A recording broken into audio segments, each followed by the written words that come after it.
بسم الله الرحمن الرحیم. د سالارزي صاحب، سمون صاحب، جلال صاحب او ټولو دوستانو په اجازه اول خو ډیره مننه کوم له فهیم صاحب، جلال صاحب، سمون صاحب او ټولو ملګرو نه چې داسې یوه مهمه برنامه ترتیب کړه. طبیعي ده چې زموږ ژبه یعنې پښتو د تحقیقاتو په لحاظ د نورو ژبو څخه ضعیفه ده. پښتو ژبې لپاره کار شوی، خو د ادبیاتو او فرهنګ او شعر و شاعرۍ دې برخو کې تخصصي برخه کې خورا کمې څېړنې شوي او لیکنې شوي. په افغانستان کې مجموع کې هره برخه کې څېړنه ارزښت لري، خو بیا د اوبو په برخه کې دغه ارزښت څو چنده کېږي. دلیل یې دا دی چې مونږ د اوبو په برخه کې ډیر کم تولید شوی پوهه یا علم لرو، ډیر کم نالج لرو. یوه څېړنه وایي چې د 1996 نه تر 2014 پورې که په پرتلیز بڼه ووایو په ایران کې 12,07,388,388 څېړنې شوي. زموږ یو اوبیز ګاونډی دی او بل اوبیز ګاونډی پاکستان کې 18,219 څېړنې شوي. بیا په افغانستان کې په دې موده کې 204 څېړنې شوي.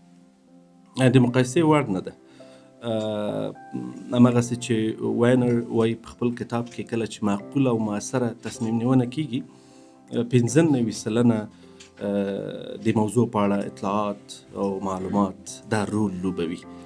نو زموږ او تاسو د اوبو په اړه پالیسۍ تصمیم نیونې نو طبیعي خبره ده چې د معلوماتو کموالي په وجه دا حتما اغېزمنېږي. همغسې چې باید معقولې وي، طبیعي ده چې دا شی اغېزمنېږي. دا کتاب د افغانستان د اوبو سرچینو مدیریت دا دویم چاپ. لومړی چاپ یې د افغانستان د اوبو حقوقو تر عنوان لاندې، چون هلته ډېر بحث حقوقي و او زه هم په دې برخه کې مې تجربه مستقیما نه لرل. بیا کله چې 1.5 کال زه د اوبو انرژۍ وزارت د فرامرزي یا د پوله تیریدونکو پښتو کې زه ورته وایم پوله تیریدونکو اوبو د آمر په حیث راغلم، هغه تجربې چې ما درلودې بالاخره دا څېړنه م غني کړله او نوم م ورته بدل کړ د افغانستان د اوبو سرچینو مدیریت. البته دا یو عنوان ډېر لوی دی، څېړنیز عنوان نه دی، نو ځکه م قید کړ نړیوال مقررات او سیمه ییز تعاملات. دغه کتاب 3 برخې لري. لومړی برخه کلیات دي، د اوبو په اړه دی چې اوبه څه شی دي، د اوبو په اهمیت په اړه دی، د اوبو اقتصاد، په شخړه او همکارۍ کې د اوبو نقش څه دی. کوفی آنان په 2001 کې د ملګرو ملتونو د وخت سرمنشي ویلي و چې اوبه په راتلونکو وختونو کې د شخړې یو کټلست دی. بیا څه موده وروسته په همغه کال کې ویلي چې اوبه کیدای شي د همکارۍ یو ابزار هم واوسي د ملتونو ترمنځ. نو ځکه موږ دا خبره ثابته کړې د کتاب کې او عملي مثالونه م راوړي چې اوبه څنګه د شخړې ابزار دی، کټلست دی، او څنګه کیدای شي د همکارۍ او کاپریشن په ابزار بدل شي. دا په لومړي فصل کې بحث شوی دی. بله مسله له سیاسي مسایلو سره د اوبو منابعو تړاو دی چې په لکه څنګه چې مخکې یو دوست هم ویلي په محلي کچه څنګه د سیاست سره اړیکه لري، په ملي کچه، بیا په بین المللي کچه اوبو مسایل څنګه د سیاست سره اړیکه لري. دا په لومړي فصل کې بحث شوی دی. همداراز امنیتي مسایلو سره د اوبو منابعو تړاو دی. هغه هیوادونه چې اوبو منابع کمې دي، هغه هیوادونه چې ګډې اوبیزې سیندیزې حوزې لري، هغوی لپاره اوبه د ملي امنیت یوه مسئله ده. ملي امنیتي مسایلو سره اوبه ګنډل شوي دي. نو دا مسایل هم راسپړلي دي. د افغانستان خپل اوبه په 5 سیندیزو حوزو ویشلې دي چې عمدتاً 4 یې فرامرزي دي یا پوله تېرېدونکي دي. د هر یوې حوزې په اړه ډېر په جزئیاتو بحث کړی په لومړي فصل کې. همداراز چون د افغانستان 90% خواوشا پورته فرامرزي اوبه دي، نو موږ اړ یو چې د فرامرزي اوبو په اړه تعاملات د نړیوالو مقرراتو څخه منشأ واخلي. موږ تعاملات له دوی سره، نو نړیوال مقررات، نړیوال حقوقي قواعد چې په دې اړه شتون لري هغه هم راسپړلي دي. د برلین قواعد دي، 1992 د ملګرو ملتو د اروپا لپاره کنونسیون دی، 1999 کنونسیون دی. دا ټول مسایل په اول فصل کې بحث شوی. دویمه برخه یا دویم څپرکی مشخص په موضوع راڅرخي د اوبو سرچینو مدیریت دی، چې په عنعنوي توګه موږ اوبه څنګه مدیریت کړي دي، اوبو پالیسۍ څه وې، د اوبو قانون مخینه څه وه. لکه څنګه چې مخکې ویلې عمده برخه زموږ د اوبو پوله تېرېدونکي دي. د پوله تېرېدونکي اوبو د منابعو مدیریت ساختار یا جوړښت څه ډول دی، د اوبو قانون دی، د اوبو پالیسي فریم ورک دی. همداراز بله مهمه مسله هایدروپولیټیک دی، چې د افغانستان هایدروپولیټیکس څه دی د اوبیزو ګاونډیو سره، او هایدرو هیژموني د افغانستان څه ده، دا هم په دویم څپرکي کې څېړلي. دریم څپرکی یا دریم برخه هغه سیمه ییز تعاملات دي.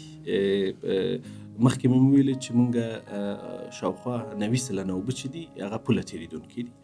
موږ مکلف یو تعامل ولرو له اوبیزو ګاونډیو سره، تعامل لرو. اول د افغانستان و ایران مسله ده چې تاریخي اړخ مې راسپړلی دی. په دې اړه موږ 15 حکمیتونه کړي، خو د بېلابېلو دلایلو له وجې هغه ناکام شوي. بالاخره د 100 کالو د مذاکراتو، ډیپلوماسۍ، بحث او خبرو اترو وروسته ایران سره تفاهم ته رسیږو. 1993 چې د 1451 معادل د هجري شمسي یو تړون رامنځته کیږي د وخت صدر اعظم محمد موسی شفیق او د ایرانی سیال ترمنځ د هلمند اوبو تړون. دا تړون یو ډېر جامع تړون دی. د دې تړون پر اساس موږ مکلف یو ایران ته 26 سانتي متر مکعب فی ثانیه اوبه ورکو، البته دا 4 حسن نیت په موخه. او په خپل تړون کې 20 کال ویشل شوی دی. نارمل کال هغه چې ورښت نارملی یا غیر نارمل کال چې وچکالي وي، اقلیمي تغییراتو دا بحث، حتی ماهوار مونږ جدول شته په تړون کې چې په کومه میاشت کې به څومره اوبه ایراني لوري ته ورکول کېږي. یو ډېر جامع تړون دی په هغه وخت کې، یو موافقه ډیپلوماسي وه د صدر اعظم موسی شفیق. دا تړون مرعي الاجرا دی، دا اوس هم نافذ دی. د دې تړون پر اساس طبیعي ده په تړون کې کله چې اختلافات د تړون د تطبیق یا اجرا څخه رامنځته کېږي، تړون خپله کمیساران پیش بیني کړي دي. کمیساران دنده لري چې تړون تطبیق کړي او د تړون تطبیق څخه چې کومې ستونزې رامنځته کېږي هغوی ته رسیدګي وکړي. نو د بېسوادۍ په وجه تر اتیا پورې یا موقتې ادارې پورې موږ کوم هغه نه درلود. د دوی سره د کمیسارانو ناست هغه نه وروسته موږ 21 ناستې درلودلې دي. 22مه انشاءالله په قوس میاشت کې په کابل کې ترسره کیدونکې ده. د ایران سره د اوبو پر سر، البته د هلمند اوبو پر سر د ایران سره موږ یو توافق لرو چې ایران سره یو بله شریکه حوزه هم لرو. یو برخه کې هری رود مرغاب دی چې په هغه په اړه اوس د افغان حکومت پالیسي دا ده چې بحث نه کوي، لږ تر لږه اوس یې مناسب وخت نه دی، چون اوس ټول فوکس دا دی چې هلمند تړون تطبیق شي. د هغه وروسته کولی شو ایران سره بیا نور پر مخ لاړ شو. ایران سره تړون په تطبیق کې ځینې جدي خنډونه شته چې هغه عمدتاً په ایران پورې اړه لري، یعنی هغه سوء استفاده، هغه ناوړه استفاده چې د افغانستان د بېثباتۍ څخه کوي، د افغانستان د ضعف څخه او د تیرو ناخوالو څخه یې کړې ده، څو چنده حقابت ترلاسه کوي. نو عمدتاً هغه رامنځته شوي خنډونه د ایران له لوري دي، مهم خنډونه دي. په دې کتاب کې دا هم هغه شوي چې کوم خنډونه دي او څه ډول کېدی شي دا خنډونه لرې شي.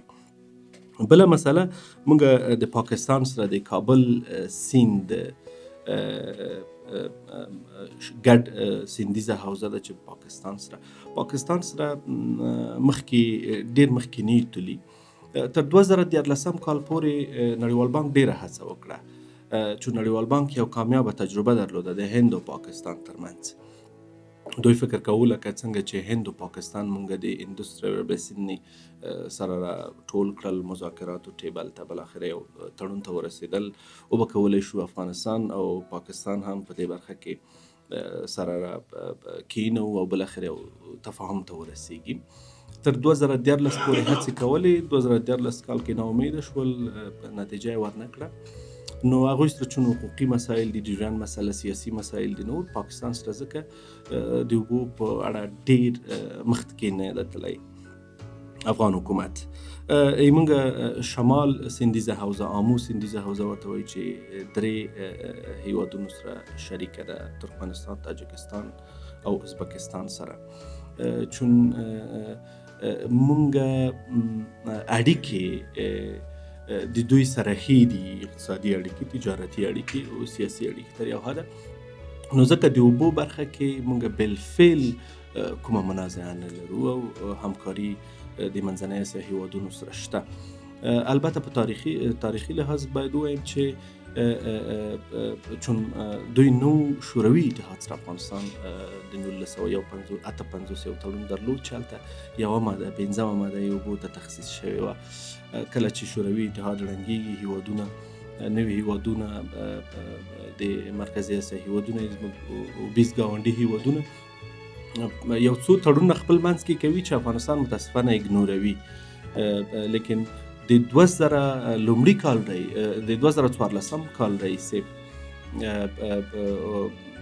مشخصه توګه او په عمومي توګه د 2000 کال راهیسې یعنی دوی هم دې ته لیواله دي او نړیوال بنسټونه خصوصا ملګرو ملتونو هم یو فریم ورک لري په نوم د UNRCC د منځنۍ اسیا هیوادونو د اوبو د انرژۍ د همکارۍ او همکارۍ په اړه چې افغانستان هم خوشبختانه ناظر غړیتوب لري.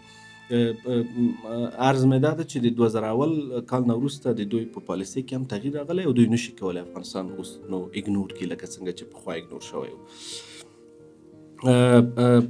نو موږ د منځنۍ اسیا هیوادونو سره د اوبیزو همکاریو په درشل کې یو.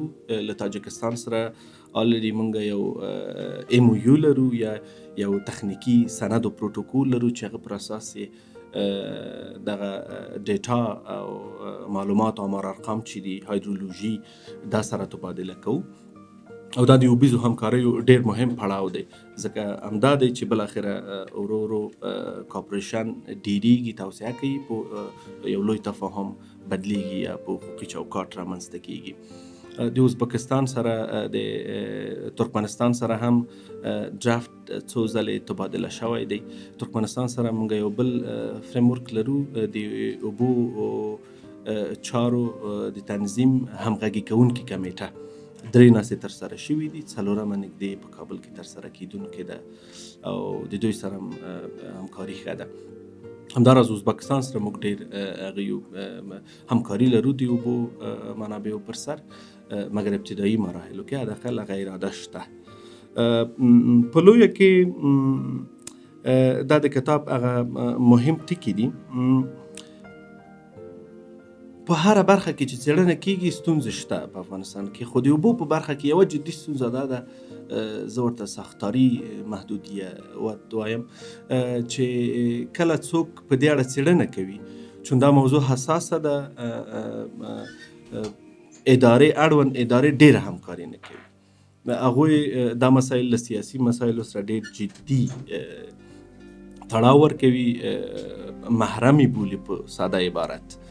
نو موږ تر اوسه پورې داسې مشخص شی نه لرو یعنی اړتیا ده چې داسې دا کټګورایز شي د اوبو کومې مسلې محرمې دي کومې نه دي کومې نیمه محرمې دي دا مسایل هغه شي ځکه دا بیا څېړونکو ته یو موقع په لاس ورکړي چې دوی څېړنه وکړي. زه مطمئن یم هغه څوک چې د اوبو په برخه کې څېړنې کوي هغوی د محدودیت سره مخ دي او دا یو مهم محدودیت دی او هیله مو هم دا ده چې حکومت د اوبو په اړه کوم مواد چې دوی محرم بولي دغه کټګورایز کړي د پالیسۍ له مخې تر څو څېړونکو ته لاره خلاصه شي. او تجربه چې زه لرم طبیعي ده چې نور خلک چې هغه بیرون د سازمان نه دي د سازمان نه هغه خو به له ډېرو ستونزو سره مخ وي. د دې کتاب مخاطبین زه فکر کوم یو لویه کتله ده، د ټولنې لوی قشر دی، محصلین، عام وګړی، حتی استاد، مدني فعال، پالیسي میکران، تصمیم نیونکي، سیاسي احزاب، دا د ټول د دې کتاب مخاطب کیدای شي، ځکه چې یو عادي افغان، یو عام وګړی هم باید په دې وپوهېږي چې اوبه څنګه زموږ یو ملي پانګه ده، ملي شتمني ده او په دې څه کېږي. همداراز د ځینو فاکولتو خو دقیقا هم دغه شی تدریسیږي. پالیسي میکارانو لپاره هم طبیعي ده کومه برخه کې چې ستونزې وي هغه هم حل لارې ورته پیش بیني کړي. نو ځکه په مجموع کې یو ګټوره څېړنه ده او ادعا دا ده چې په پښتو ژبه، په ملي ژبه خو نشته، په پښتو ژبه خو لا څه کوي. او تمه دا ده چې انشاءالله دا به یو پیلامه وي. نور څېړونکي، نور لیکوالان، حتی د ماسټرۍ دورې د لیسانس دورې فارغین کولی شي خپل تیزیسونه د اوبو منابعو مدیریت بېلابېل اړخونه، سیاسي، تخنیکي، حقوقي، محیط زیستي بېلابېل اړخونه یې وڅېړي تر څو موږ د اوبو منابعو مدیریت په اړه په ټولنه کې یو پراخ ډسکورس رامنځته کړو. ډېره مننه. زما مسایل همدومره وو او بیا به انشاءالله بله برخه کې دوستانو نظرونه او پوښتنې وي، هغوی ته ورځو. ډېره مننه. زما نوم نعیم الله سالارزی دی او زه د اوبو په بخش کې لیسانس لرم، البته د پاکستان او بیا په اداره او تجارت کې ماسټري هم لرم. د کال 2010 نه تر نن ورځې پورې د اوبو په سکتور کې په افغانستان کې په مختلفو بخشونو کې کار کړی چې زما د وظیفې زیاته برخه په وزارت زراعت کې د بانک جهاني د اوبو یو پروژه وه چې په هغه کې 8 کاله د هغې د مدیریت مسؤلیت درلوده، چې البته موږ په 14 ولایتونو کې کار کوو او د پروژې نوم مو په کرونده کې د اوبو د تنظیم پروژه. وروسته د هغې نه یو منطقوي پروژه وه د USAID د طرف نه تمویلېده چې په اسیای مرکزي او افغانستان کې موږ دغه د مرزي اوبو په بخش کې کار کوو چې په کامیابۍ سره په 2 کالو کې هغه پروژه سرته ورسوله. فعلا وظیفه نه لرم، یو دولتي بحث ته کامیاب یم خو د ریاست جمهوري حکم ته منتظر یم. زه به یو څو معلومات، چون خاص تیاری نه لرم د ننني محفل لپاره، د اوبو په بخش کې به یو څه معلومات تاسو ته درکړم. څنګه چې ایوبي صاحب ویل، وبخئ چې ما به د ژبې د ادبیاتو په برخه کې معاف کوئ ځکه زه یو انجینري بیک ګراوند لرم، ډېر زیات مې په ادبیاتو کې کار نه دی کړی. نو ایوبي صاحب یو څه اشاره وکړه، په دنیا کې د اوبو د لحاظه دغه هیوادونه په مختلفو کټګوریانو تقسیم شوي. هغه هیوادونه چې د اوبو نه ډېر غني دي، هغه هیوادونه چې ګزاره حال دي، او هغه هیوادونه چې د اوبو د سرچینو د ستونزو سره مخامخ دي. په د اوبو په بخش کې شوې څېړنې که موږ وګورو نو ښایي چې افغانستان یو دغه هیوادونه نه دی چې خوشبختانه د اوبو منابع پکې کمې نه دي. که په یو هیواد کې د یو هیواد وګړی په کال کې 1500 متر مکعب اوبه ولري، دا په دې معنی چې دغه اوبه دغه هیواد د اوبو د شتون کې نه بد دی او نه ښه دی. 1500 کفایت کوي، ولې افغانستان د 2.5 نه زیات لري. دا په دې معنی چې د اوبو په سرچینو کې موږ یو ښه هیواد یو. د سړي په سر؟ بلې، یو وګړي په سر. نو څنګه چې په ایوبي صاحب وویل، د افغانستان دغه د اوبو جغرافیه چې ده په 15 برخو باندې تقسیم شوې، چې 15 حوزې موږ لرو، ریور بیسنز ورته وایي، چې 3 مستقیما هغه حوزې دي چې هغه موږ ډېر په ډاډه توګه ویلی شو چې دا فرامرزي دي او د نورو هیوادونو سره شریکه موږ لرو. یوه حوزه د کابل سیندیزه حوزه ده چې هغه هم څه خلک داسې فکر کوي چې یو ترانس باونډري بیسن یا هغه شریکه حوزه ده او یوه ډېره کوچنۍ حوزه چې موږ د شمال حوزې په نوم یادوو هغه داسې حوزه ده چې هغه زموږ داخلي حوزه ده. یعنې داخلي حوزه په دې معنا چې د هغې اوبه تولیدېږي هم زموږ په جغرافیه کې دننه او استفاده کېږي هم دلته. یو عمده چالش چې بل موږ لرو د اوبو د مدیریت په بخش کې هغه دا دی چې مثلا دغه حوزې چې دي ځینې اوبه په نورو هېوادونو کې تولیدېږي، زموږ هېواد ته راځي، بیا زموږ هېواد نه نورو هېوادونو ته ځي. نو دغه مدیریت یو څه ستونزمن دی. ما دغه د اوبو په بخش کې ډېر بین المللي سفرونه هم کړي دي او خاصه توګه چون دغه اخري وظیفه زما دا وه چې دغه فرامرزي اوبه یا سرحدي اوبه چې دي د دې د مدیریت په اړه باندې افغانستان د نورو هېوادونو سره باید څه قسم مخکې ته لاړ شي. مخکې ایوبي صاحب هم وویل او فکر کوم چې فهمي صاحب هم ورته اشاره وکړه، جلال صاحب وبخئ، بخښنه کوئ چې اول ظلم دی نو معرفت هم ډېر خاص نو دغه لوړې زده کړې د اوبو په برخه کې د اوبو د ښه مدیریت د نه شتون وجه اساسي وجه همدا ورته ویلی شو. د یو متخصص په صفت باندې د یو هغه شخص په صفت چې په دغه سکتور کې مې یو څه کار کړی دی، په هر وخت کې مې د دې کمزورۍ احساس کړی دی چې موږ هغه خلک چې د اوبو په باره کې باید د نورو هېوادونو سره ناستې ولري، خبرې وکړي، هغه لیول کې موږ نه یو لکه څنګه چې نور ګاونډي هېوادونه دي، هغه نور پرمختللي هېوادونه خو به پرېږدو.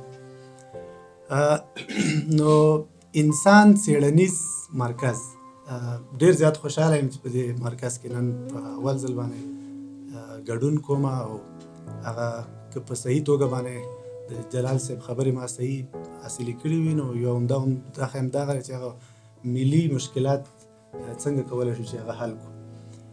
نو اوبه د افغانستان په اقتصاد کې یو ځانګړی رول لري.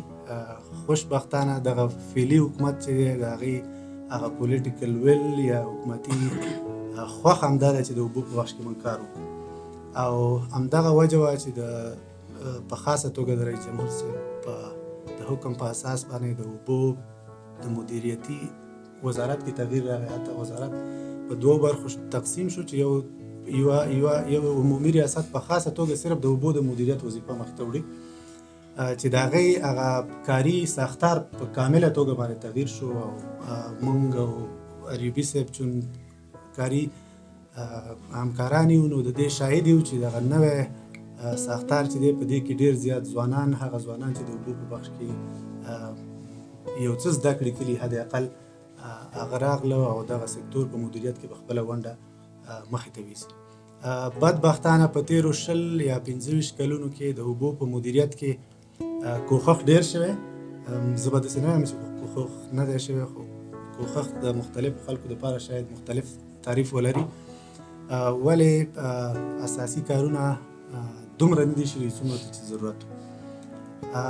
موږ او تاسو که وګورو د افغانستان اوبه، موږ یو زراعتي هېواد یو، افغانستان یو زراعتي هېواد دی چې اکثره وګړي په زراعت بوخت دي او د زراعت د پرمختللي زراعت دپاره یو عمده عنصر چې دی هغه اوبه لګونه ده چې ابیاري یا ایریګیشن ورته په انګلیسي کې وایي. د افغانستان 90% اوبه حتی په ابیارۍ کې استفاده کېږي. نو موږ د مرحوم داود خان په وخت کې موږ په افغانستان کې 3.2 میلیونه هکتاره زراعتي ځمکې درلودې چې هغه خړوبېدې. ولې د داخلي جنګونو او دغه مشکلاتو په وجه باندې دغه د کچه ډېره لاندې راغلې ده. حتی سره د دې چې په دې 20 کالونو کې د اوبو لګونې په بخش کې یو څه کارونه شوي دي، بیا هم زموږ هغه خړیزه ځمکه چې ده هغه تقریبا 2 میلیونه هکتاره ده. نو موږ او تاسو ګورو زموږ اکثره خوراکي توکي د نورو هېوادونو نه راځي. حال دا چې موږ یو ښه زراعتي سکتور لرو. دغه رنګې که موږ معدن ته وګورو، یو بل سکتور دی چې په هغې کې موږ اوبو نه استفاده کولی شو. معدن زموږ په اقتصاد کې یو ځانګړی رول لوبولی شي او حکومت ورته څنګه چې موږ په میډیا باندې ګورو یو څه پاملرنه ورته لري. همدغه رنګې د څښاک اوبه د انسان دپاره په قرآن مجید کې الله تعالی فرمایلي دي چې اوبه چې دي د ژوند یو اساسي او کلیدي رول لري. نو څومره موږ مطمئن یو چې موږ د څښاک اوبه په افغانستان کې خپل وګړو ته پاکې ورکوو، صحي ورکوو، دا یو بله موضوع ده، ولې ارزښت یې ډېر زیات دی. په همدغه عرصه کې باید کار وکړو.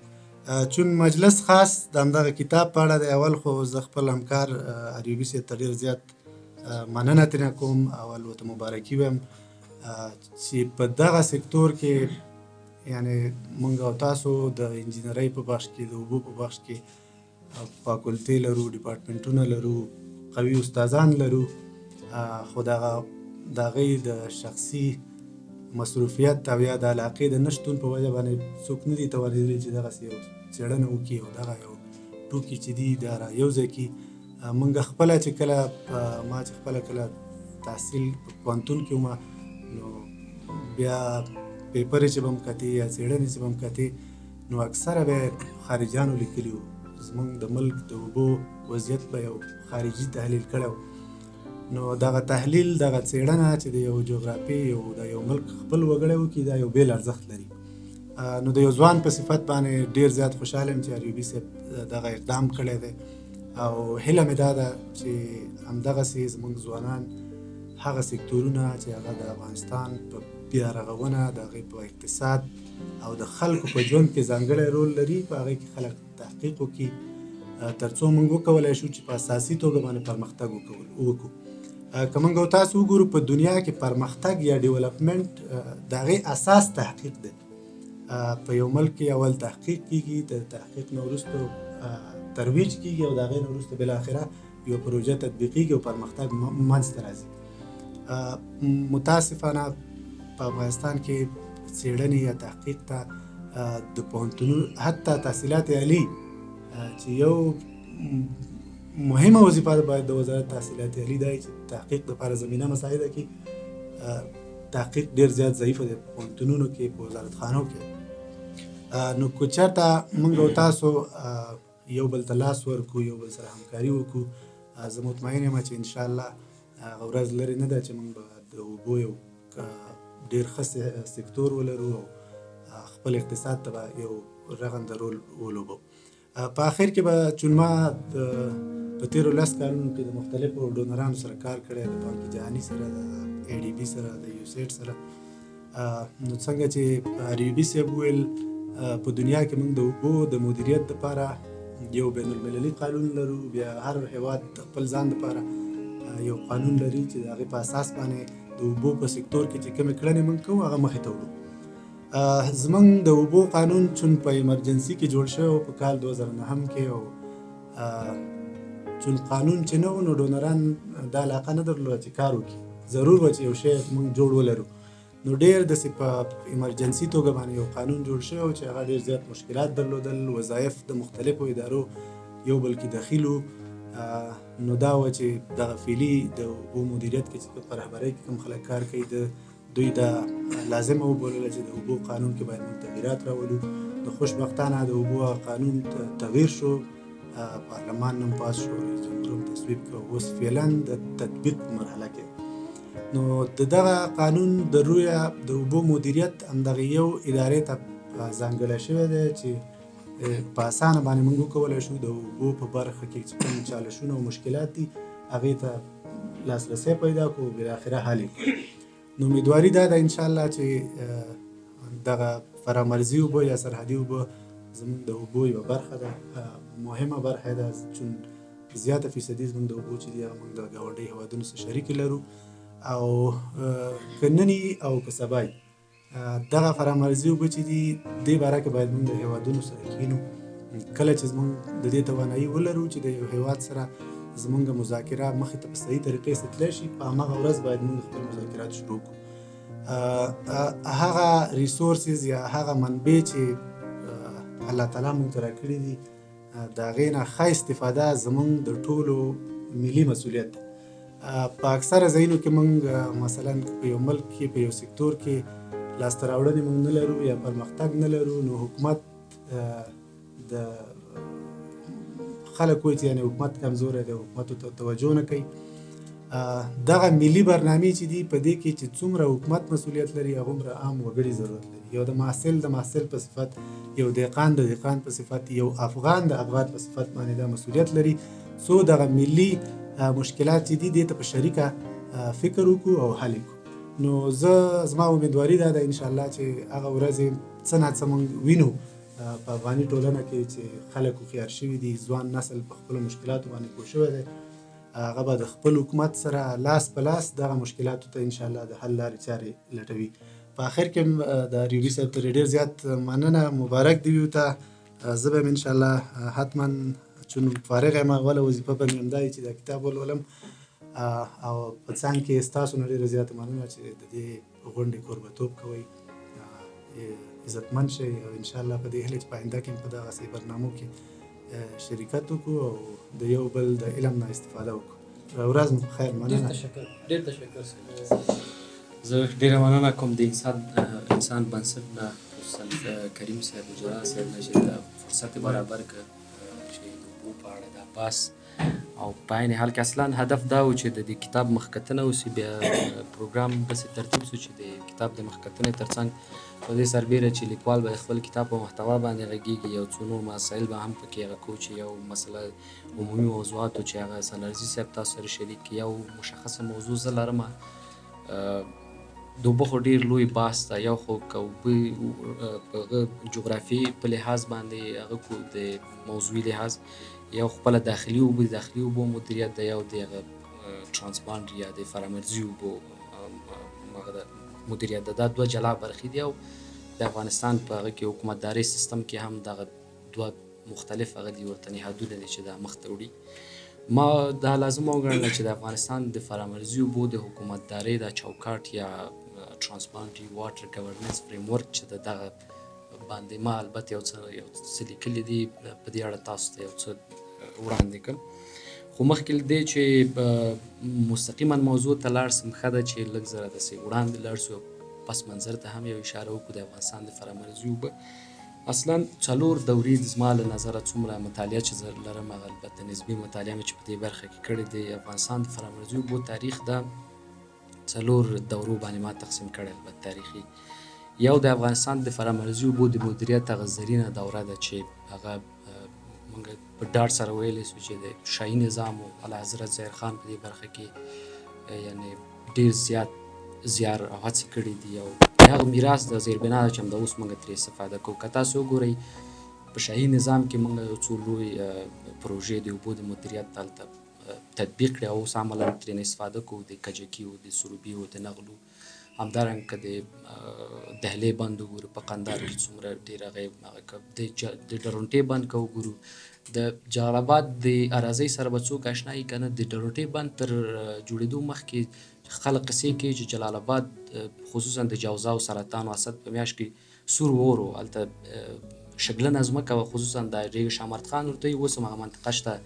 خلک قصې کوي، روایت دا ده چې هلته به د اوړی اوبه کېښودې په چایجوش کې اوبه به جوشېدلې، یعنې تر 950 پورې د هوا هغه تودوخه وه. ولې د ننګرهار د کانال دا پروژه چې د بند وتړل سو، د ننګرهار د کانال دا پروژه جوړه سوله په څو دېرش زره هکتاره ځمکه کې د زیتونو ونې او نور هلته زیربناوې جوړې سولې.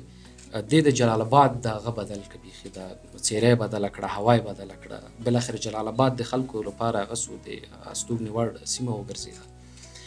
نو دا د افغانستان د اوبو د مدیریت زرینه دوره ده. یو ډېر غټ میراث چې موږ په افتخار کوو د اعلیحضرت ظاهر خان د وخت نه راپاتې د هغه د هلمند معاهده ده چې د صدراعظم خدای بخښلي موسی شفیق په وخت کې هغه معاهده لاسلیک شوه.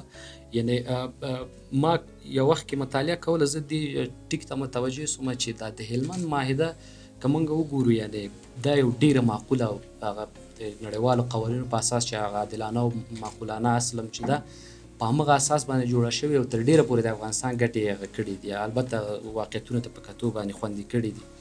یو علت چې ایران څنګه دومره په اسانۍ باندې حاضر سو دته چې د افغانستان سره دا تړون لاسلیک کړي. البته تاریخي پس منظر ته که وګورو، دا لکه مخکې چې عربي صاحب اشاره وکړه، دا د 100 کلونو د منازعې او جنجال نتیجه وه چې بالاخره افغانستان او ایران یو هغه ته ورسېد موافقې ته. ولې یو فکټور زما له نظره دا و چې هغه وخت کې ظاهر خان بې درېغه شروع کړې وه چې د افغانستان اوبه مدیریت کې، خصوصا د هلمند په سیند باندې ده غوښته چې هلمند د افغانستان بریډ باسکټ وي، هغه کندو وي. داسې یو سیمه وي چې دې ځای نه نه یوازې افغانستان بلکې افغانستان وخت کې ډېر کم نفوذ درلود بلکې د سیمې نورو هېوادونو ته غلجاتو هغه ولېږي خوراکي مواد ولېږي له دې ځای نه زراعتي توکي. د کله چې ایران د شا دا هواخواهانه پروژې ولیدلې بیا د هلمند وادي پروژه تاسیس شول ته ډېر لوی زیربناوې جوړې سوې. ایران وارخطا و چې که چیرې په اوس وخت کې افغانستان سره تفاهم ته ونه رسېږو ممکن هغه څه چې اوس ترلاسه کوو کال بعد یا څو کاله بعد هغه ترلاسه نه کړو. بالاخره دوی د هلمند معاهدې ته حاضر شو چې دا معاهده لاسلیک کړي. یعنې دا د شا یو هغه دا د افغانستان لپاره زرینه دوره. متاسفانه د هغه نه وروسته د 1980 لسیزو نه وروسته دا د سقوط او انقطاع دوره ده چې ډېر افغانستان له ډېر بد وضعیت سره مخ کېږي. کورنۍ جګړې او د نظامونو سقوط او نظامونو انقطاع تر 2001 پورې موږ په یو داسې حالات کې یو چې زموږ له بېوسۍ نه نور ګاونډیانو استفاده وکړه. مثلا په همدغه 15 کلونو کې دا د انقطاع او د سقوط په دوره کې زمونږ دا څو ګاونډیو هېوادونو له فرصت نه اعظمي استفاده وکړه. مثلا ایران د هری رود په سیند باندې زموږ له اجازې پرته د دوستۍ بند په 1990 لسیزه کې له ترکمنستان سره آباد کړ. پرته له دې چې زموږ نظر واخلي دوی دا کار وکړ. په داسې حال کې چې بین المللي قوانین وایي چې باید که ډاون سټریم کې یو پروژه انیشیټ کېږي باید اپ سټریم خبره کړي که اپ سټریم باید ډاون سټریم. دا د اصل ده. ولی ایران لیده چې دلته نظام نشته سقوط ده او بالاخره افغانان په خپلو خولو کې ډوب دي. دوی دا کار وکړ. همدارنګه ترکمنستان. بل آمو ته که وګورو په 1992 کې چې کله شوروي اتحاد وپاشل شول ته مستقل جمهوریتونه تاسیس شول دوی خپله بیا 15 هېوادونو تاجکستان، ازبکستان، ترکمنستان او قرغیزستان دوی د اوبو د مدیریت خواته لاړ او بالاخره هغه آیفاس په نوم چې انټرنیشنل فند فار د سیوینګ آف رورال سی داسې دا یې تاسیس کړ. په داسې حال کې چې افغانستان د پنجامو د سیر دریا د پنجامو البته د پنجامو سیندیز یو ځای چې دا د بالاخره اورال ته بیږي د دې یو شریک و. افغانستان په هغه وخت کې دوی لیده چې په افغانستان کې نظام نه و، ګډوډي وه، کورنۍ جګړه وه. دوی افغانستان شریک نه کړ په دې پروژه کې. ایفاس کې دوی د اوبو د مدیریت خواته لاړ او بالاخره تړونونه یې وکړه د واټر شیرینګ تړونونه یې لاسلیک افغانستان ته په دې کې برخه ورنه کړله. یعنې دا هغه د سقوط او انقطاع دوره نه په استفادې باندې دوی دا کار وکړ. پاکستان هم که وګورو په دغه دوره کې دوی څو ډیمونه جوړ کړل. دغه فکر کوم سالارزی سه ورسک ډیم هم دغه وخت کې جوړ شو. د پورته که وګورو چترال کې پاکستان څو نور ډیمونه جوړ کړه. همدارنګه د کابل په سیند هغوی ډېر اعظمي استفاده وکړه. دا ډېره بدمرغه دوره وه د افغانستان لپاره چې ګاونډیو هېوادونو د افغانستان له دې مجبوریت نه د ځان استفاده وکړه. درېیمه دوره د غفلت دوره 2001 نه را په دې خوا نوی نظام چې تاسیس شو فرصتونو تر څنګ عین حال کې د غفلت دوره وه چې تقریبا 12-14 کاله موږ هغه فرصتونو لازمه استفاده ونه کړه. سیاسي ملاحظات به مو البته ظرفیت هم نه و خو اراده هم یعنې که ووایو یعنې په سپینه خبره وکړو اراده هم نه وه. موږ لږ تر لږه ښه صحیح ده دا واضح خبره ده چې ډونرانو موږ سره په دې کې مرسته ونه کړه چې موږ لوی بندونه جوړ کړو ځکه ډونران خپل هغه لري ملاحظات لري فرمایشات لري هغوی موږ سره په دې برخه کې مرسته موږ په دې تېرو 13 کلونو کې یوازینی یو هغه شاهد چې د په بهرنۍ مرستې چې موږ یو بند جوړ کړو هغه سلما ده چې هغه هم د هندیانو سخاوتمندانه مرسته او مننه ترېنه کوو. له دې پرته بل داسې که ووایي حتی د هغه د سلما نه یو کوچنی متوسط بند هم که د ده په څېر ووایو داسې نه ده جوړ شوی مګر دا چې خپله د افغانستان دولت په خپله بودجه جوړ کړي وي. یعنې نه یوازې دا چې د ډونرانو هم علاقه نه درلوده ولې زموږ غفلت موږ باید دې تر څنګ چې بندونه هغه د ظرفیت په برخه کې لږ تر لږه موږ خو باید یو څه کړي وی نهادونه هم جوړ کړي وی ظرفیت بشري ظرفیت هم لوړ کړی وی دا کار هم ونه شو. متاسفانه دا څو کاله زموږ ضایع شول. 2015-14 نه را په دې خوا دا بیا زموږ لپاره د بیرته احیا که ووایي د ریبرټ دوره د افغانستان د اوبو لپاره په دې دوره کې څه وشول. مهم کارونه دا و چې د اوبو بحث خصوصا د ټرانسباونډري واټر فرامرزي اوبو بحث له حاشیې نه متن ته راغی خصوصا ولسمشر غني له دې سره ډېره زیاته علاقه درلوده اوس یې هم لري. د همدې علاقې او د ارادې په جریان کې په 2015 کې د فرامرزي اوبو یو کمیسیون جوړ سو چې خپل رئیس جمهور یې په راس کې او هغه وخت کې عثماني صاحب د اوبو انرژۍ وزیر و. د ده تر مشرۍ لاندې د ده په نوښت باندې دا کمیسیون جوړ شو، رئیس جمهور په راس کې و، ډېر یعنې ښه چوکاټ او ډېر ښه نهاد ورته جوړ شو. متاسفانه هغه کمیسیون هم بیا د ځینو ملاحظاتو په اساس باندې ناستې ونه کړې. ولې په دې سلسله کې په دې تېرو 15 کالو کې ځینې مهم کارونه وشول، لکه د هلمند د معاهدې د تطبیق لپاره مهم ګامونه واخیستل شول. تاسو فکر وکوئ چې کله په 1993 کې موږ د ایران سره هلمند معاهده لاسلیک کړه، د هلمند د معاهدې د تطبیق لپاره یو کمیټه جوړه شوې وه، د اوبو کمیټه چې د دواړو هېوادونو کمیسران یې غړي وو. بیا دوی باید دورهیي ناستې کړې وای د ضمیموي پروتوکول په اساس. دا چې افغانستان د کورنۍ جګړې خواته لاړه، بیا دا موقع پیدا نه شوه چې د هغه اوسي د کمیسران ناستې وکړي. بالاخره 1983 کې د کمیسرانو لومړنۍ ناسته پیل شوه. 1983 نه تر 1980 پورې فکر کوم 14-15 ناستې موږ له ایرانیانو سره وکړې. دا ناستې سمبولیکې وې، هېڅ کومې نتیجې ته موږ نه رسېدلو. خوشبختانه په دې وروستیو 3 کلونو کې چې د خپله د رئیس جمهور علاقه ډېره زیاته وه، دې خوا نه سپورټ زیات و، بالاخره ایرانیان موږ دې ته قانع چې د هلمند د معاهدې د تطبیق کې زموږ سره لاړ شي، ځکه موږ له دې پرته بله لار نه لرو. د هلمند د معاهدې تطبیق د دواړو هېوادونو په ګټه ده. دې کې رئیس جمهور خاص سپورټ ورکړ د اوبو انرژۍ وزارت ته، او د اوس د اوبو د تنظیم ملي ادارې په رهبرۍ سره منظم هغه لري، تماس لري، خپل رئیس جمهور سپورټ کوي. همدارنګه د مرکزي اسیا هېوادونو سره زموږ دغه اړیکې ډېرې ښې شوې. مخکې عربي صاحب اشاره وکړله، هلته یو ډېر عظیم ظرفیت موجود ده د آمو په حوزه کې. موږ د تاجکستان او ترکمنستان او عنقریب له ازبکستان سره ایمیوګانې یا د تفاهم یادښتونه لرو، هغه هایدرولوژیکي ډیټاوې شریکوو. ناستې کمیټې هم جوړې کړې دي چې دا د افغانستان لپاره یو ښه فرصت ده چې کیدای شي بیا موږ ورو ورو بالاخره هغه ته لاړ شو، د واټر شیرینګ اګریمنټونو خواته لاړ شو. د کابل سیند په برخه کې څه پرمختګ ونه شو، او ځکه هلته نور هغه مسایل نور حساس دي. خو په ټوله کې ویلی شو چې په اوس وخت کې یو تحرک، یعنی یو اراده، یو تحرک شته ده چې په دې برخه کې رامنځته شوی ده، او یو څه ناڅه قوانین هم هغه شول، مقررات هم تصویب شول، یو څه نهادونه هم تقویه شول، خو ولې لا هم دا هڅې په نشت حسابې دي. زه دې ته راځم چې زموږ هغه اساسي مشکلات چیرې دي اوس د فرامرزي اوبو د مدیریت په برخه کې. دغه کتاب نه ده، دا یو ډېره ښه هڅه ده. موږ د فرامرزي اوبو بحث کې یو ډېر خلاو باندې چې کله بحث کوو، یو خلا زموږ د بشري ظرفیت او همدارنګه د تحقیق او مطالعاتو د ریسرچ یا لټریچر کمښت ده. لټریچر یو ډېر مهمه عمده برخه ده چې متاسفانه موږ نه لرو. لټریچر البته پی ایچ ډي په سطحه، د ماسټرۍ په سطحه او نور فرعي تحقیقاتو په سطحه، دا موږ سره پالیسۍ په جوړولو کې، همدارنګه د نورو د ادارو سره په مشورتي برخه کې ډېره زیاته مرسته کوي.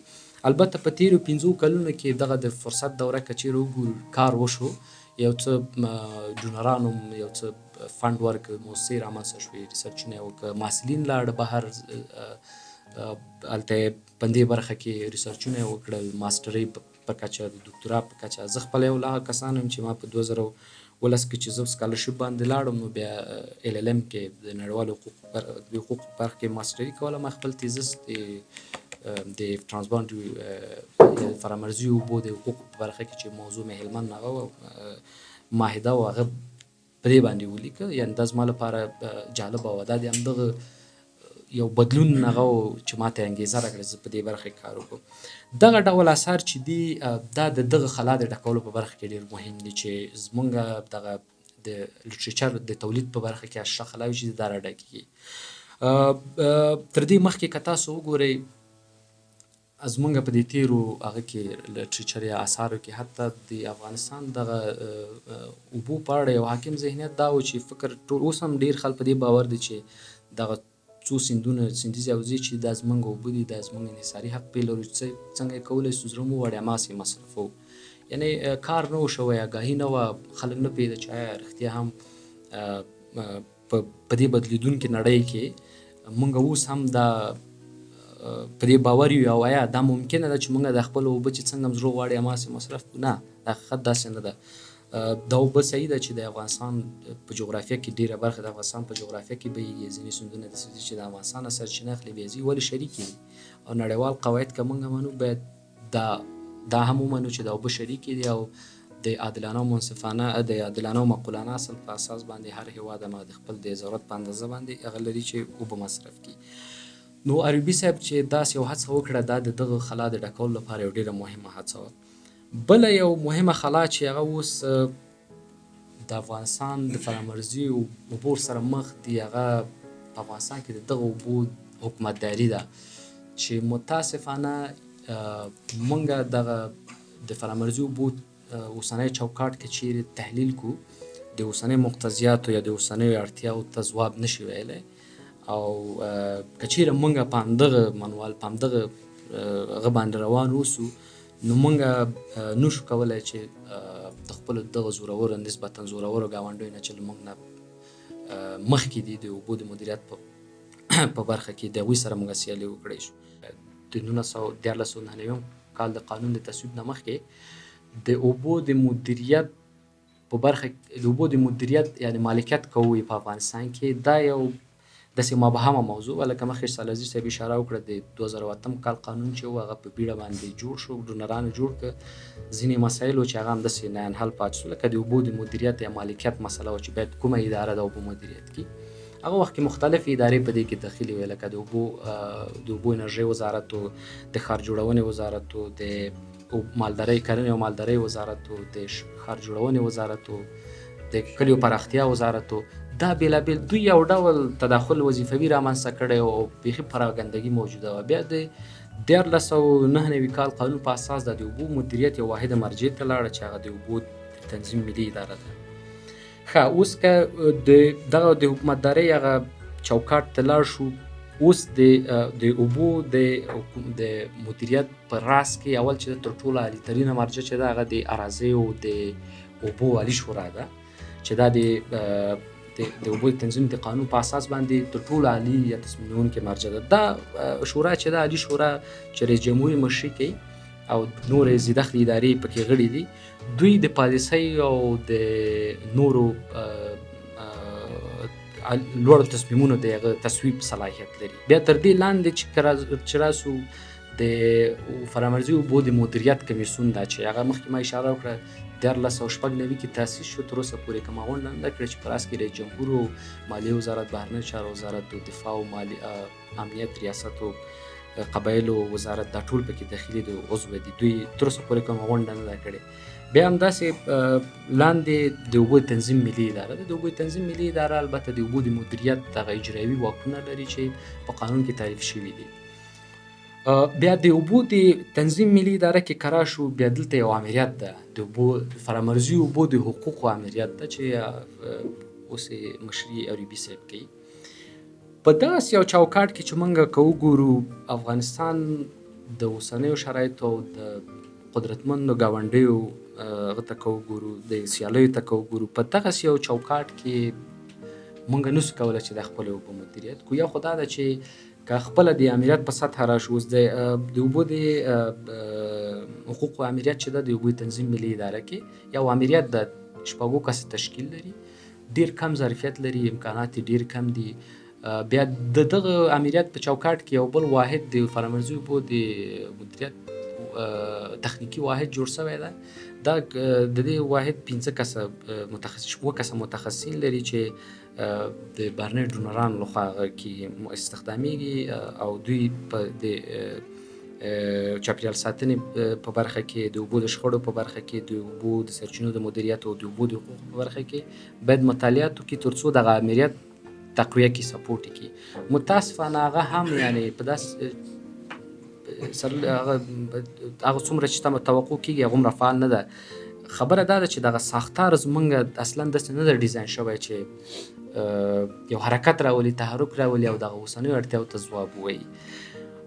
د نهادي چوکاټ دغه عمده ستونزې، تر دې وروسته بیا موږ دومره مسله چې د ستونزې په توګه رااخلو هغه حقوقي او پالیسوي هغه ده خلاوې دي. پالیسي مثلا تاسو به باور رانیسئ تر اوسه پورې موږ د فرامرزي اوبو پالیسي نه لرو. پالیسي چې یو لارښود کرښې وټاکي دی او د هغه لپاره د یو نهاد لپاره یا په ټوله کې دولت لپاره نشته. یعنې موږ اوس نه پوهېږو که چېرې زموږ یو هیات ځي د هغه ته ځي د مرکزي اسیا هېوادونو سره د آمو سیند د اوبو په اړه کینی یو مشخص موضوع په اړه دوی باید څه شی د خپل هغه نقشه د لارې نقشه وټاکي، کومه هغه د خپل د لارې نقشه وټاکي. باید پالیسي موجوده وي، نشته پالیسي.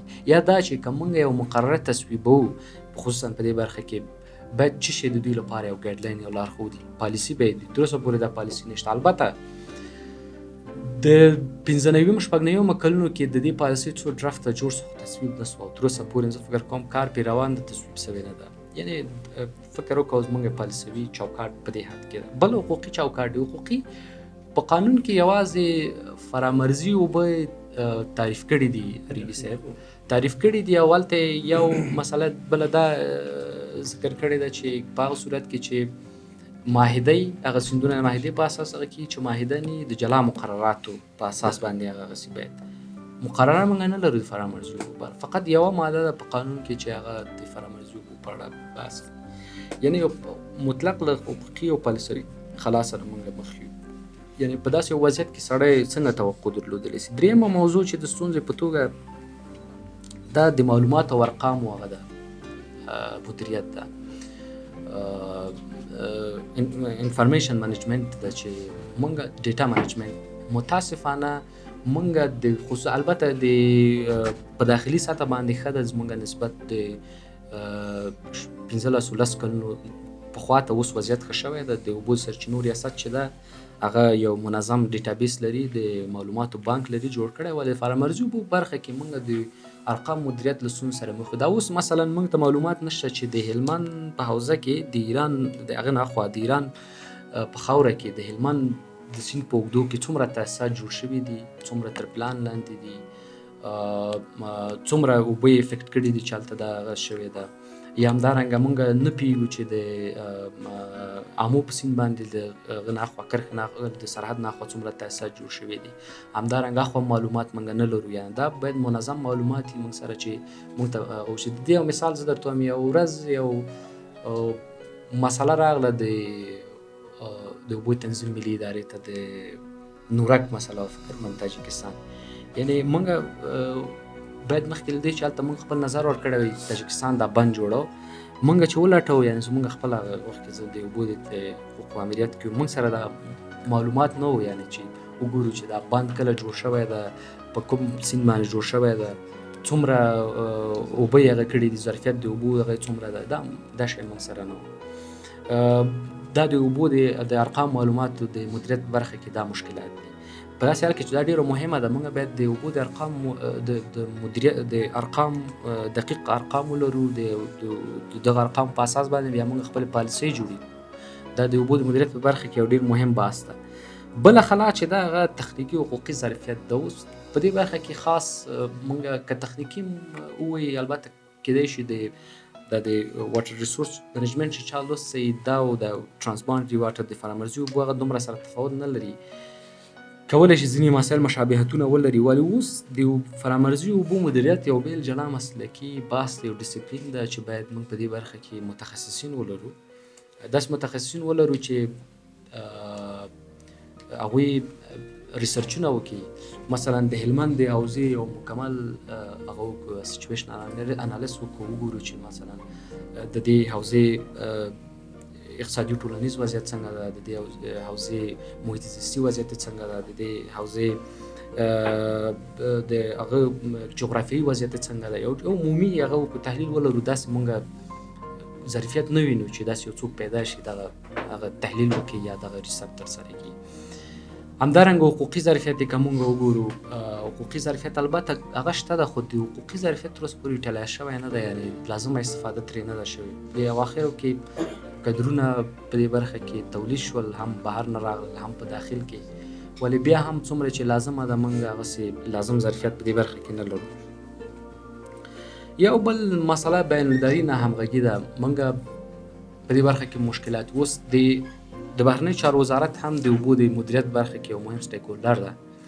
دوی دغه له بهر د بهرنیو هیوادونو سره چې د ډیپلوماسۍ په برخه کې مسایل د دوی تعقیبي، خصوصا د اوبو د بهرنیو چارو وزارت د امنیتي او سرحدي همکاریو ریاست په دې کې ډېر دخیل ده.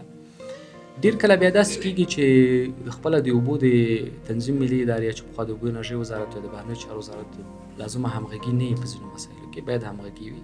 که چیرې وګورو د دوی دواړو کارو ته، مثلا د بهرنیو چارو وزارت باید ډیپلوماتیک تسهیل وکړي او د اوبو تنظیم ملي اداره تخنیکي برخه کې دوی کار وکړي. ځینې وخت داسې کېږي چې دا مسایل سره هغه کېږي، تداخل پیدا کوي. یا داسې ده چې ځینې نورې ادارې اوس نوې راایجاد شوي، هغوی هم د اوبو د مدیریت په برخه کې دخیلې دي. یو ورځ زه ادارې امور کې وم، ډېر څه موده مخکې یو ادارې نه یوه طرحه راغله زموږ لپاره، زموږ ته د عامو د سواحل تحکیمات یوه طرحه وه. ما چې دا باید په همغږۍ د اوبو تنظیم ملي ادارې سره باید ترسره شي، ځکه مسؤلیت د دوی همدا ده. نو دغه بین الاداري همغږي هم زموږ ترمنځ یعنې نشته ده، باید وای یعنې د یو مهم شاخص په توګه د اوبو د مدیریت. نو دا یو ډېر اوږد بحث جلال صاحب، وخت ختم ده. صحیح. نور مسایل که بیا فرصت و بیا به 20 دقیقې وخت لرو. 20 دقیقې وخت تاسو کولی شئ خبرې راغونډې کړئ. ښه صحیح ده. خبرې راغونډې کړئ، بیا کېږي وروسته بحث کې بیا دغه شو پوښتنې کوي، د پوښتنې په محور کې کېږي تاسو کوئ. بیخي صحیح ده. ښه، نو اوس مونږ فرصتونه هم زښته زیات لرو، خو مخکې له دې چې مونږ لاړ شو د اوبو پر سر بحثونو ته لاړ شو له ګاونډیو هېوادونو سره، یو ورځ نه یو ورځ باید مونږ کښېنو. دا یو انکار نه منونکی حقیقت ده. او بل که څومره مونږ شاته پاتې کېږو، شاته ځو، بالاخره شرایط زموږ په نفع باندې تغییر، زموږ په زیان باندې تغییر خوري. ځکه دا اوس زموږ ټول د شاوخوا چې کوم ګاونډي هېوادونه دي، دوی ټول په خپلو اوبو باندې سرمایه ګزاري کوي. ولې مونږ که یو کانال هم جوړو، یا خو دا پیسې نه لرو، یا که جوړوو ډونر راته وایي وروره چې مونږ پیسې نه شو درکولی. پیسې ځکه نه درکوو چې مونږ نه غواړو د اوبو په منازعاتو کې ځان دخیل. که ته د ورلډ بانک نه یو عادي مرسته هم غواړې په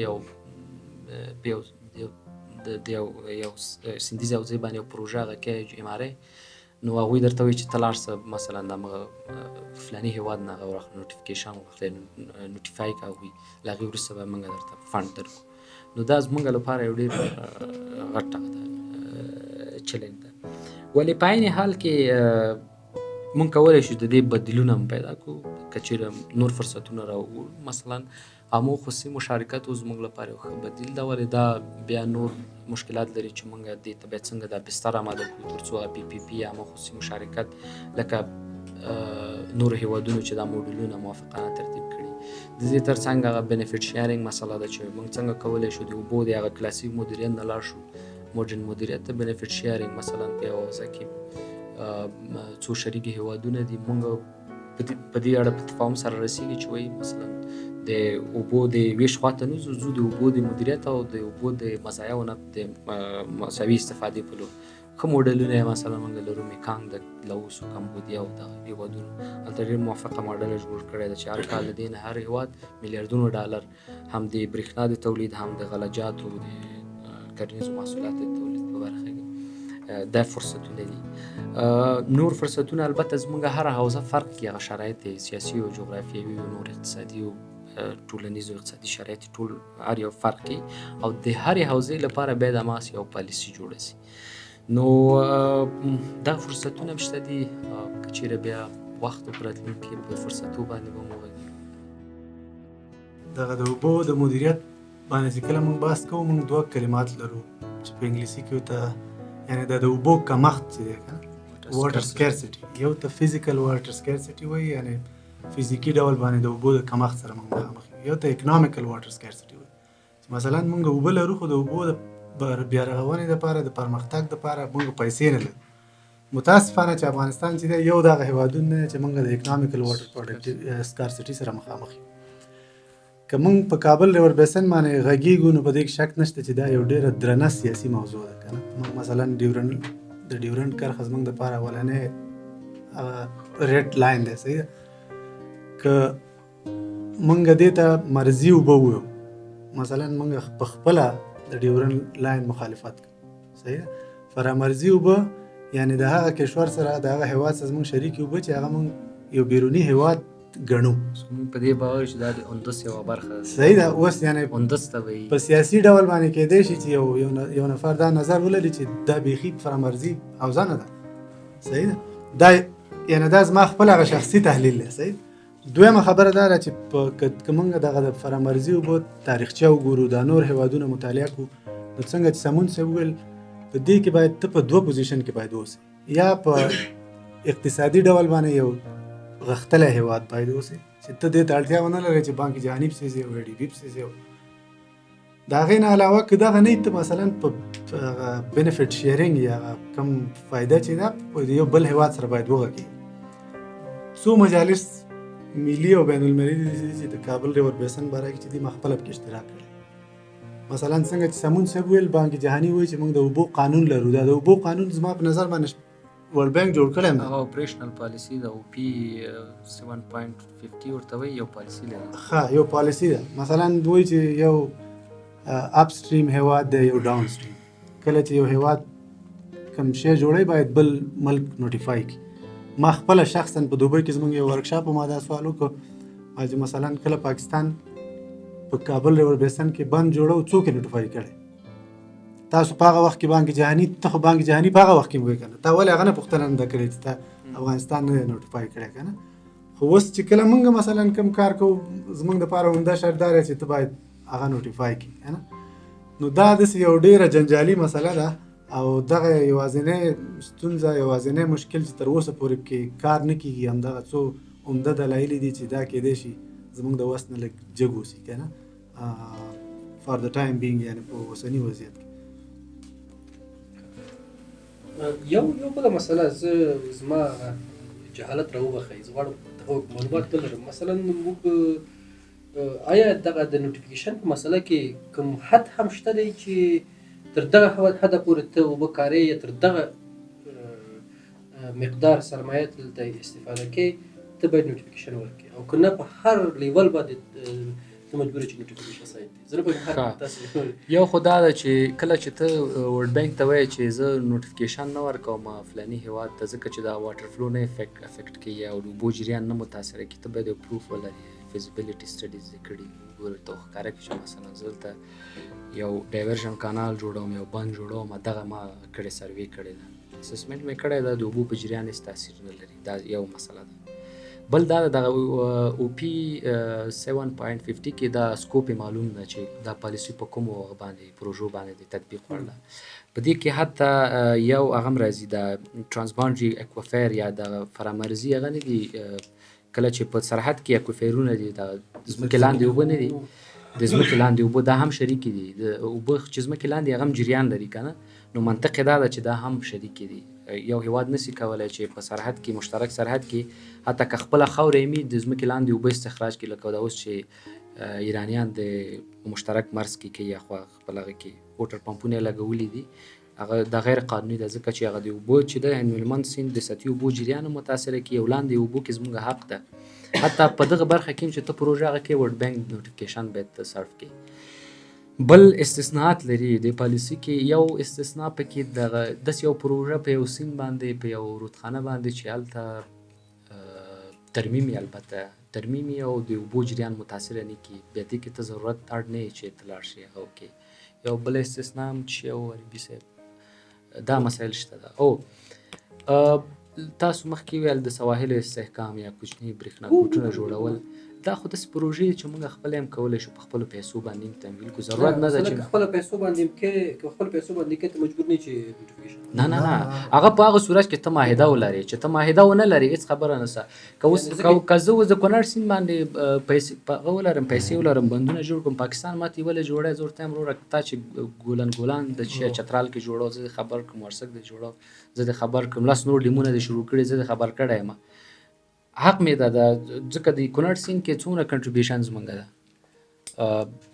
80% د کابل، 80% او 2% مصرف موږ یوټیلایزیشن، 2% مصرف. د هامو کې چې تر ټولو لوړ ظرفیت لري، 80 میلیارده متره مکعب کال کې تولید، کلنی تولید ده، شاوخوا 10 میلیارده متره مکعب د افغانستان کنټریبیوشن څه هم ده، بیا د تاجکستان، د ازبکستان، ترکمنستان 15-16% لري، بیرته بیا زموږ استفاده 3%. ښه سبا چې موږ دلته پروژه جوړو، تاجکستان، ازبکستان درته وروره چې پام کوه، موږ هغه کوي هلکه چې تا جوړو موږ دې نه خبر کړي خو پرېږده موږ هم خپل حق لرو یا همداسې موږ چې هري رود باندې سلما جوړو ایرانیانو ترکمنستانیانو ویلې چې تاسو خو دا اوبه هري رود چې دي د هغه کوئ دوی چې دوستي بند جوړو موږ ته خبر نه و راکړی په هغه صورت کې ته معاهده ولري صحیح ده باید نوټیفیکیشن صرف کړي چې وی نه لري هېڅ مکلفیت نه لري او بل دا چې ته د هغه د 1990 کنونسیون غړی اوسئ هلته بیا یو مکلفیت په تا راځي پرایر نوټیفیکیشن یو پروسیجري هغه د یو اصل ده چې ته باید نه موږ د هغه غړي نه جلالي صاحب د ستا د سوال په هکله باندې د مینی ډیم یا وړوکې بندونه چې تا وویل که نه مثلا عملا موږ په د کابل سیندي هودا کې دغه پروژې روانې دي یو په کونړ کې برابر دی ته وسپارل شوه که نه ماڼوګي بند چې دی 1 میگا واټ ته کې 1.2 میگا واټ برق تولیدوي داسې مثلا د شاتوت باندې اوس کار شروع د بدخشان یا شاوروس په شکردره کې چې دی که نه خو ما مخکې تا ته چې څنګه وویل د هماغه اکنامیکل واټر سکیرسټي که نه زموږ هغه اقتصادي هغه دومره ضعیفه دی چې دغه کارونو ته تر اوسه موږ کار نه دی د دې یو دې نه چې موږ د بهرنیانو فرمیشن مرستو نه خلاص خپلې اوبه په خپله خوښه مدیریت کړو یو څو بدیلونه شته یو دا چې لکه ایتوپیا کې چې ګرانډ رینسانس ټیم ایتوپیانو دا کار وکړ 4 میلیارډو پروژه وه چې اوس تقریبا 80% کارونه خلاص دي دوی په خپلو امکاناتو باندې ځینې هېوادونو چین ورسره مرسته وکړه داخلي دوی کوم سیستم بانډ سیستم جوړ کړ تجارانو دوی مرسته ورسره وکړه یو څه شرکتونه یې پکې راګډ کړه دا پروژه کامیابۍ ته ورسول موږ یو کولی سو چې داخلي بودیجه خو البته موږ اوس موږ 80% بودیجه بهرنۍ مرستو باندې تمویلیږي دې هغه نه لرو چې انکشافي کارونو ته بودیجه ولرو بل د دې بدیل پی پی پی ده یا عامه او خصوصي مشارکت لکه څه موده مخکې چې اسټرالیان راغله دوی ډیټا مخکې ورته کېښوده زه هغه کې وم چې رئیس جمهوري ته راغلي موږ ورسره ناست وو انرژي ګروپ کې کاري ګروپ کې دوی یو څو ډیمونه چې هغه له مخکې سرویسي وو لکه د جامع جم و اپرامو دېخوا د شاګي و د هغه ساګي د کونړ سورتاق دی په نښه کړه چې ټول 100,000 میګا واټ کېږي برېښنا کېږي او د شاوخوا 10 میلیارډ ډالرو په اندازه باندې دوی د پی پی پی له لارې غواړي اول فیزیبیلیټي سټډي کې غواړي چې د پی پی پی له لارې مخ ته لاړ شي پی پی پی او هغه د اوس یو ښه موډل ده په ډېرو هېوادونو کې امریکا کې تقریبا 90% ډیمونه چې دي هغه ټول خصوصي سکتور جوړ کړي دي دا یو د 20 کلو لپاره معمولا یو قرارداد کې خصوصي سکتور ته ورکول کېږي دوی بند جوړوي بند چې جوړ کړه د 20 کلونو لپاره دوی برېښنا په دولت باندې خرڅوي له هغې وروسته بیا ټولو تاسیساتو سره دولت ته سپاري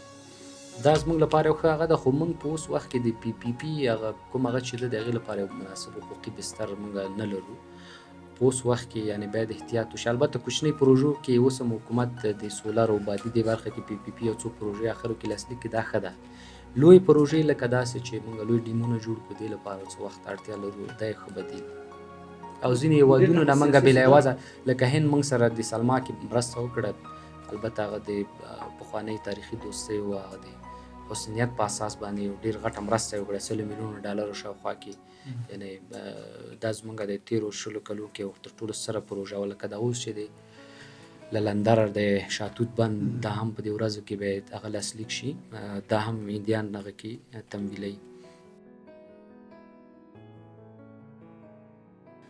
نو ستاسو پوښتنه دا وه چې زموږ دهقان په دې پوهېږي چې څومره اوبه باید استفاده کړي نه پوهېږي متاسفانه موږ که تاسو خو ټول ګرځو په ولایتونو کې ځمکې لرو طبعا لیدلیم دي نو که موږ تاسو په اکثره ځایونو کې وګورو په مشرقي کې مثلا د ویالې په سر کې خلک وریجې کري که نه نو د دې یو خاص لاجک لري یعنی دغه نه او بیا د ویالې اخیر سر ته چې لاړ شي هېڅ شی نه کرل کېږي نو د هغې وجه دا ده چې مثلا په نوره دنیا کې یو غټ چالش د آبیارۍ په بخش کې دا دی چې د اوبو یعنی انډر اریګیشن یعنی د اوبو د هغه د آبیارۍ دپاره پوره اوبه موږ نه لرو په افغانستان کې په اکثره ولایتونو کې اوور اریګیشن دی یعنی څومره اوبه چې فصل ته ضرورت لري د هغې نه ورته زیات خلک ورکوي چې هغه مشکل سره مخامخ کېږي نو د اوبو په بخش کې موږ دوه اصلاحات لرو چې یو مثلا اصطلاحات لرو یو سپلای ده مثلا څومره اوبه موږ لرو او بل ډیمانډ دی څومره ضرورت موږ لرو بیا زراعتي یو لغت بل چې کراپ واټر ریکوایرمنټ ورته وایي یعنی هر د اوبو پروژه چې موږ لرو مثلا یو ویاله د هغې لاندې مثلا 100 هکتاره ځمکه د دې دپاره وزارت زراعت باید په دې پوه شي چې په کال کې دې ته څومره اوبه ضرورت لري هغې ته ډیمانډ وایي چې متاسفانه په ټول افغانستان کې دا نشته. یعنی موږ موډرن زراعت نه لرو په افغانستان کې. په دنیا کې که وګوري ډېر خلک یعنی د دې د ویالو نه استفاده کوي. مثلا د دې موثریت چې دی 50% په ویاله کې اوبه ضایع کېږي، 50% فصل ته راځي. د دې نه نور سیستمونه دي مثلا چې هغه ته ډریپ اریګیشن وایي یا قطروي سیستم یا باراني سیستم چې د هغې موثریت حتی 90% دی، یعنی صرف 10% اوبه موږ ضایع کوو. خو چون موږ یو داسې هېواد یو چې اقتصاد هم ډېر ضعیف دی، هغه دهقانان چې دي د هغو اقتصاد هم ډېر ضعیف دی. نو په دغه وخت زه د دې سره بالکل موافق یم چې په قانون کې موږ مخکې ویل چې یو څه مشکلات وو که نه، هغه یو مشکل د آبیارۍ و چې مثلا د زوړ قانون د رویه د آبیارۍ مسؤلیت د وزارت زراعت چې مثلا د ویالو جوړونه او بیا د عمومي کانالونو وزارت ابو برق نو چې هغه د اوبو لګونې چې کوم ریاست و د وزارت زراعت کې هغه اوس انتقال شوی دی د اوبو ملي ادارې ته. نو د هغې یو جز دا دی چې دغه انفارمیشن ډیسیمینیشن یو دهقان باید په دې پوه شي چې اوبه لګونه څنګه کېږي. نو د دې لپاره به یو پالیسي د اریګیشن پالیسي یوه جوړه شوې ده، خو یو څه تبدیلي به پکې راځي. راځو ګراوند واټر، زیرزمیني اوبه یا د ځمکې لاندې اوبه په افغانستان کې په اکثره ښارونو کې یو ډېر عمده چالش دی. په کابل کې خو موږ تاسو عملاً ګورو چې ټایم دغه واټر ټیبل چې دی دا د 10 نه تر 20 متره پورې لاندې تللی. زه به صرف په دې باندې وغږېږم چې دا اوسنۍ اداره په دې بخش کې څه کار کړی دی. په کابل ښار کې او په عمده د افغانستان چې کوم ښارونه دي په دې کې چې کوم دغه اوبو د سکلو د اوبو رسولو کوم خدمات چې راکوي دا ټولې کمپنیانې چې دي دا مشخص کړي. دې لپاره فکر کوم په دې نږدې ورځو کې یو ورکشاپ هم دی، دا ټول به راځي په اداره. چون اوبه چې دي مخکې مفته وي، مثلا د مخکینی قانون د رویه یو د افغانستان هر وګړي هر څومره چې خوښه وه ترې نه استفاده کولی شي، اوس یو قیمت لري، یو اقتصادي ارزښت لري. مثلا دغه خلک چې اوبه خلکو ته ډیر شرکتونه داسې دي چې د عام وګړو نه اوبه الي، مثلا د اوبو په بدل کې روپۍ الي خو دولت ته نه ورکوي. صحیح ده. نو اوس د هر کور کې به د اوبو د لګونې دپاره میټر استفاده کېږي. څنګه چې تا ویل کومې کویان یا چاګانې چې دي د دې دپاره سټنډرډ به دغه کړي، لایسنسینګ به مخکې وزارت تجارت کوو. د نوي قانون د رویه دا باید د اوبو ملي اداره چې ده دا باید لایسنس ورکړي. د هغې نه علاوه د اوبو د ذخیره کولو دپاره که مثلا یو تجار د اوبو د تصفیې فابریکه لري، څومره اوبه چې هغه استخراج کوي زیرزمیني، هغومره اوبه باید بیرته ځمکې ته لاړې شي. هغه څنګه ځي چې د هغې دپاره مثلا د ګراوند واټر هارویسټینګ ورته وایو، یو خاص ساختمان دی که تاسو چېرته د اوبو ملي ادارې ته راغلی، هلته موږ تقریبا 18-19 دانې جوړ کړي دي. او اوس د رئیس جمهور په حکم په اساس باندې ټول دولتي ادارات او خصوصي ادارات همدغه ساختمانونه باید په خپل اداراتو کې جوړ کړي. حتی په لانګ ټرم کې په کورونو کې دننه باید دغه د باراني اوبه چې دي چې هغه مثلا ضایع کېږي، ضایع کېدو په دې معنی چې یا یو خړ ته ځي یا یو سیند ته ځي، هغه باید د ځمکې ته دننه جذب شي. نو په دغه عرصه کې انشاءالله چې کار شوی هم دی او نور هم به د وخت په تېرېدو سره مخکې کېږي.